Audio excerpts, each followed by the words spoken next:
go to adjust Grace today. And Grace, what is bugging you? Here. So your scapula right through here, as per usual. Okay. So I'm just gonna do a quick scan just to see what's going on in here, to see how Grace's vertebrae are moving. Okay, and now we're gonna go in and get the adjustment, and it's just a gentle tapping on the joints that aren't moving properly.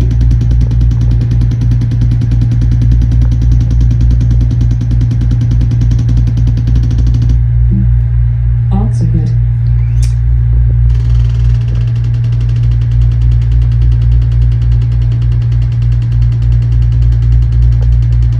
You've got like 4 neck segments. I know. Your neck is, Good. something's going on. Yeah. C4. I told you. This is because you've been working out like 5, how many days a week you've been working out this week? C5.